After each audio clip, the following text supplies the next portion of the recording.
여러분, 혹시 요즘 들어 자주 새벽에 잠이 깨서 화장실에 다녀오시거나 다시 누웠는데 입안이 바짝 마르고 가슴이 답답해서 뒤척이신 적이 있지는 않으십니까? 그저 나이 탓이려니 하고 가볍게 넘기셨을지도 모르겠습니다. 그런데 여러분, 만일 이런 증상이 있으시다면 절대 그냥 넘기시면 안 됩니다. 이건 우리 몸이 보내는 마지막 경고일 수 있거든요. 흔히 당뇨는 단 음식 좋아하는 사람만 걸린다고 들으셨죠? 진짜 원인은 그게 아닙니다. 오늘 이 영상 끝까지 보시면 여러분이 지금 겪고 계신 그 작은 변화가 당뇨로 가는 신호인지, 그리고 오늘부터 무엇을 바꿔야 하는지 하나도 빠짐없이 아실 수 있게 될 겁니다. 우리 몸 안에는 췌장이라는 작은 장기가 있습니다. 명치 뒤쪽 위장 옆에 살짝 숨어 있는 손바닥만한 기관이죠. 이 췌장이 하는 일이 정말 중요합니다. 우리가 밥 한 그릇 드시면 그 음식이 소화되면서 포도당이라는 작은 에너지 알갱이로 바뀌어 피 속으로 들어갑니다. 그러면 이 췌장이 인슐린이라는 호르몬을 분비해서 그 포도당을 우리 몸 구석구석으로 잘 배달해 주는 겁니다. 쉽게 비유하자면 이렇습니다. 인슐린은 마치 우리 동네 우체부 아저씨 같은 존재입니다. 피 속에 떠다니는 포도당이라는 택배를 받아서 근육이라는 집, 간이라는 창고, 그리고 세포라는 작은 가정집까지 하나하나 정확하게 배달해 주거든요. 그 덕분에 우리가 힘을 내서 움직이고 머리를 쓰고 살아갈 수 있는 겁니다. 그런데 여러분, 이 우체부가 매일같이 너무 많은 택배에 시달리면 어떻게 되겠습니까? 처음에는 묵묵히 일하시다가 어느 순간 지쳐서 일을 제대로 못하게 되시겠죠? 또 한 가지, 집집마다 택배 받아주는 사람이 귀찮다고 문을 잠가버리고 거부하기 시작합니다. 이렇게 우리 몸의 세포들이 인슐린의 신호를 잘 못 받아들이는 상태, 이걸 의학적으로 인슐린 저항성이라고 부르는데요. 어렵게 생각하실 것 없습니다. 그냥 우리 몸이 인슐린을 점점 무시하기 시작하는 상태라고 이해하시면 됩니다. 바로 이 인슐린 저항성이 당뇨로 가는 첫 번째 길목인 겁니다. 그래서 당뇨는 어느 날 갑자기 뚝 떨어지듯 생기는 병이 아닙니다. 짧게는 5년, 길게는 10년 넘게 우리 몸이 차곡차곡 망가지다가 어느 순간 폭발하듯 터지는 병이거든요.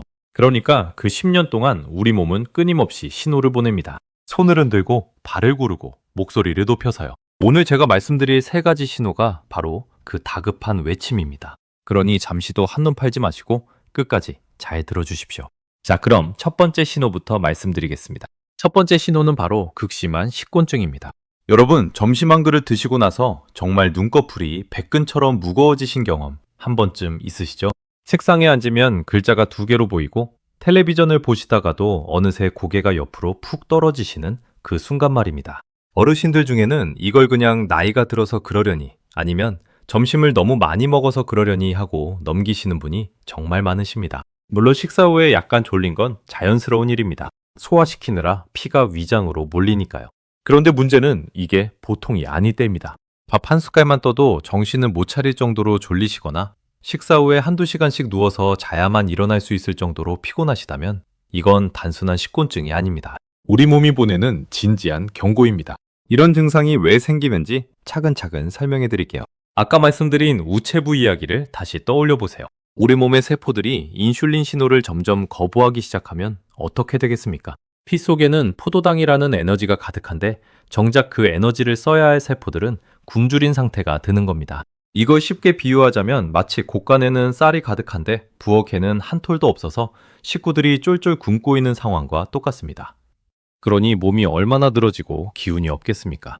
우리 뇌도 마찬가지입니다. 포도당이 뇌세포 안으로 잘 들어가야 정신이 또렷해지는데 그게 안 되니까 머리가 멍해지고 심한 졸음이 쏟아지는 겁니다. 특히 어르신들께서 흰쌀밥이나 국수, 빵, 떡 이런 걸 드시고 나서 유난히 더 졸리시다면 이건 정말로 주의 깊게 보셔야 합니다. 이런 음식들은 피 속의 포도당을 한꺼번에 확 끌어올리거든요. 그러면 췌장은 깜짝 놀라서 인슐린을 평소보다 두세 배씩 쏟아붓습니다. 그러다 보니 1시간쯤 지나면 혈당이 뚝 떨어지면서 몸이 축 처지는 겁니다. 이걸 혈당의 롤러코스터라고도 부르는데요. 이게 자꾸 반복되면 췌장이 점점 지쳐갑니다. 여러분, 한번 가슴에 손을 얹고 솔직하게 생각해 보세요. 요즘 들어 식사 후에 유난히 졸리지는 않으십니까? 예전에는 그러지 않으셨는데 최근 몇 달 사이에 부쩍 심해지셨다면 그건 분명한 신호입니다. 또 한 가지, 단 음식이나 탄수화물을 드시고 나면 잠깐 기운이 났다가 오히려 더 피곤하고 짜증이 나신다면 그것도 같은 맥락입니다. 가끔 어르신들이 이렇게 말씀하시거든요. 나는 밥 먹고 자야 보약이라고요. 옛날에는 그 말이 맞았을지 모르겠습니다. 들에서 일도 많이 하시고 몸을 많이 움직이실 때는 그게 정상이었으니까요. 하지만 지금 활동량은 예전 같지 않은데도 식후에 견딜 수 없을 만큼 졸리시다면 그건 보약이 아니라 적신호인 겁니다. 우리 몸이 이렇게 외치고 있는 거죠. 이대로 가다간 큰일 난다. 좀 도와달라고 해. 자, 그럼 두 번째 신호로 넘어가 보겠습니다. 두 번째 신호는 잦은 야간요, 즉 밤에 자꾸 화장실 가시는 증상입니다. 여러분, 솔직히 말씀해 보십시오.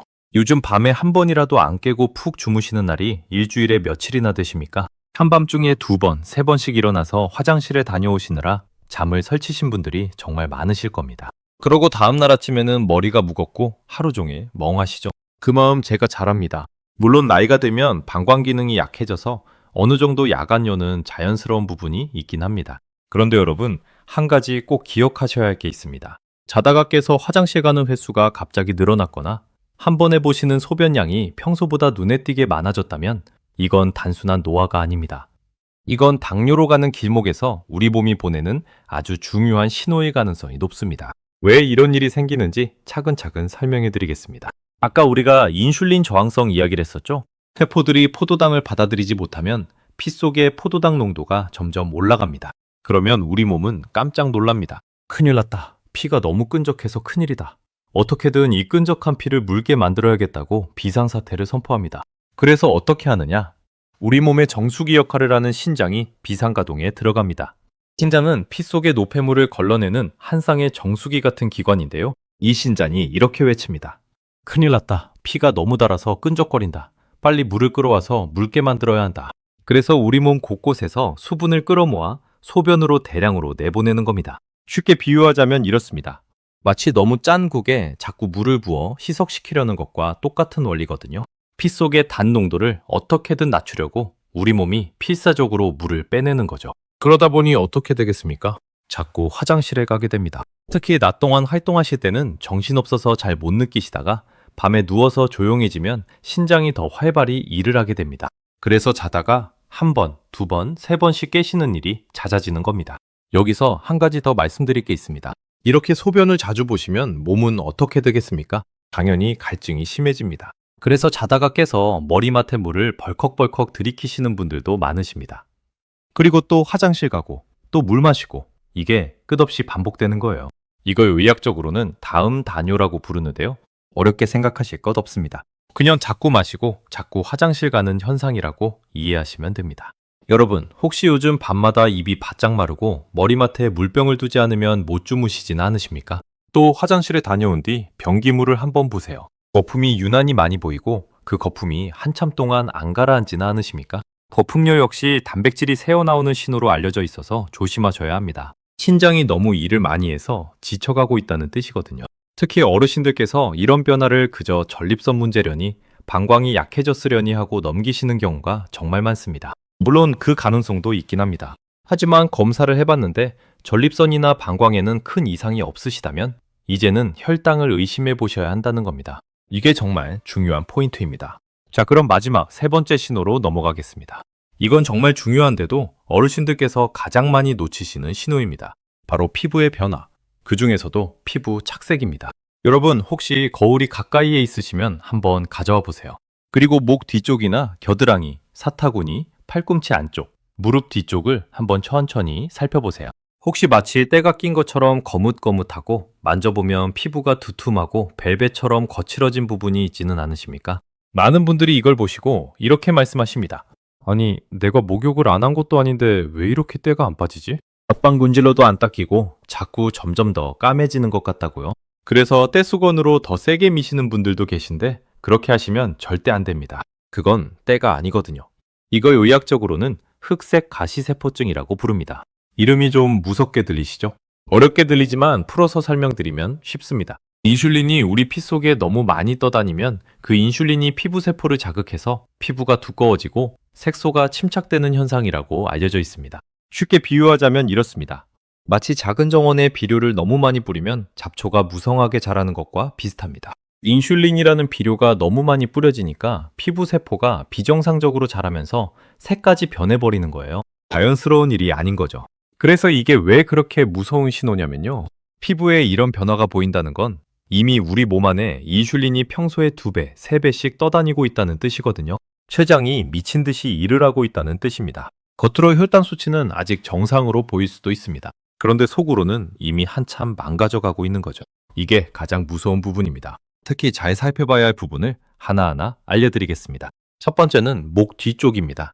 목덜미를 손으로 한번 만져보세요. 남쪽이 두툼하고 거뭇해진 게 느껴지신다면 정말 주의하셔야 합니다. 두 번째는 겨드랑이입니다. 팔을 들어 올리고 거울로 보시면 쉽게 확인되거든요. 세 번째는 사타구니, 그리고 네 번째는 손가락 마디 부분입니다. 손등을 펼쳤을 때 손가락 관절 부위가 유난히 까맣게 보이신다면 그것도 같은 신호일 수 있습니다.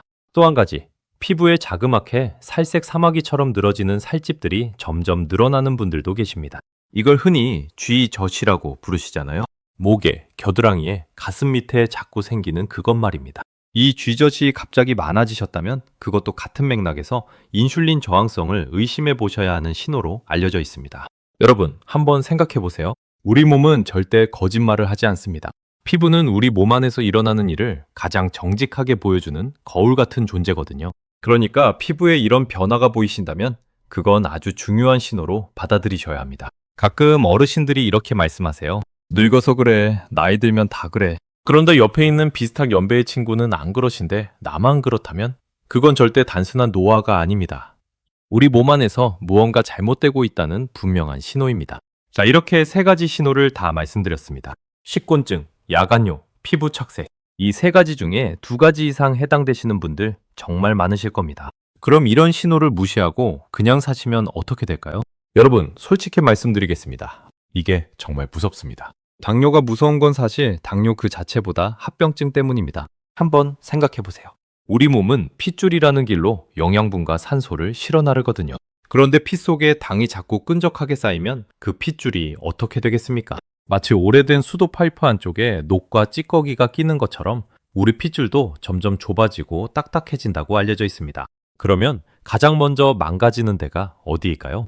바로 우리 몸에서 가장 가는 핏줄들이 모여 있는 곳입니다. 첫 번째가 눈입니다. 망막에는 머리카락보다 가는 핏줄이 빽빽하게 모여 있거든요. 그래서 당뇨를 오래 방치하시면 시력이 흐려지고 심하면 실명까지 가는 분들도 계시다고 보고된 바 있습니다. 두 번째가 신장입니다. 신장 역시 미세한 핏줄로 가득 차 있는 정수기인데 이게 망가지면 결국 평생 투석을 받아야 하는 상황이 올 수도 있습니다. 세 번째가 발입니다. 발끝까지 가는 핏줄이 막히면 어떻게 되겠습니까? 발이 차갑고 저리고 작은 상처도 잘 안 났습니다. 그러다 결국 발을 절단하셔야 하는 분들도 안타깝게 계십니다. 그래서 당뇨발이라는 말이 그렇게 무서운 겁니다. 그리고 가장 큰 문제는 심장과 뇌입니다. 끈적한 피가 굵은 핏줄까지 막아버리면 심근경색이나 뇌졸중 같은 무서운 일이 일어날 수 있다고 알려져 있습니다. 이게 어느 날 갑자기 한순간에 닥치거든요. 어르신들이 가장 두려워하시는 그 일이 바로 당뇨에서 시작될 수 있다는 말씀입니다. 그러니까 오늘 말씀드린 식곤증, 야간요, 피부 착색이라는 이 세 가지 신호를 절대 가볍게 보시면 안 되는 겁니다. 자, 그럼 이제 가장 중요한 이야기로 넘어가 보겠습니다. 그래서 어떻게 하면 되느냐? 여러분, 너무 걱정하지는 마십시오.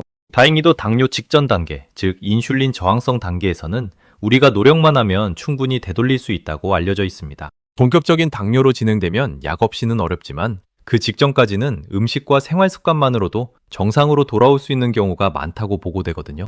지금부터 오늘 당장 실천하실 수 있는 5가지를 차근차근 알려드리겠습니다. 어렵지 않습니다. 누구나 하실 수 있는 일들입니다. 첫 번째, 식사 순서를 바꾸세요. 가장 쉽고 가장 효과 좋은 방법입니다. 밥상에 앉으시면 먼저 채소부터 드세요. 나물 한 젓가락, 김치 한 조각, 샐러드 한 입이라도 먼저 입에 넣으시는 겁니다. 그 다음에 단백질, 그러니까 고기나 생선, 두부, 계란을 드시고 마지막으로 밥과 국을 드십시오. 이 순서만 바꾸셔도 식후에 혈당이 치솟는 폭이 절반 가까이 줄어들 수 있다는 연구가 보고된 바 있습니다. 식이섬유가 먼저 들어가서 마치 방어막처럼 당의 흡수를 천천히 늦추는 역할을 하기 때문이죠. 두 번째, 흰 음식을 줄이세요. 흰쌀밥, 흰빵, 흰국수, 흰떡, 그리고 설탕. 이런 흰 음식들은 피 속에서 순식간에 당으로 바뀌거든요.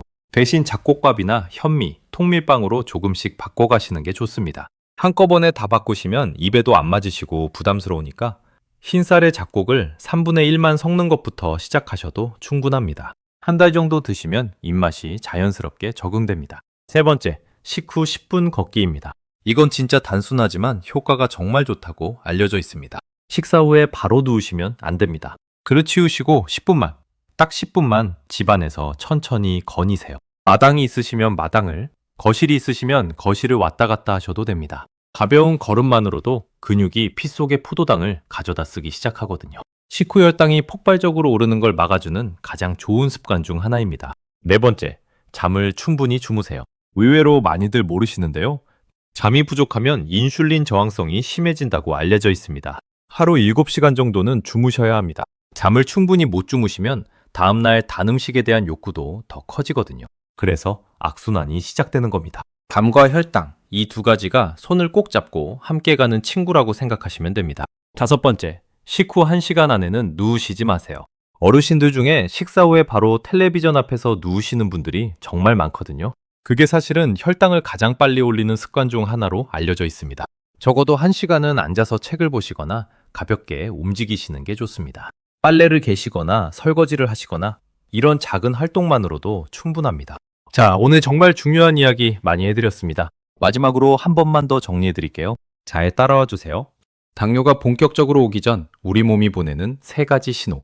첫째, 밥만 먹으면 견딜 수 없이 쏟아지는 식곤증. 둘째, 자다가 2번, 3번씩 깨는 잦은 야간요. 셋째, 목 뒤나 겨드랑이가 거뭇해지고 두꺼워지는 피부 착색. 이 3가지 중에 단 하나라도 해당되신다면 미루지 마시고 오늘 당장 가까운 병원에 가셔서 당화 혈색소 검사 한번 받아보십시오. 비싸지도 않고 손가락에서 피 한 방울만 뽑으면 됩니다. 그 작은 검사 하나가 여러분의 인생을 바꿀 수 있습니다.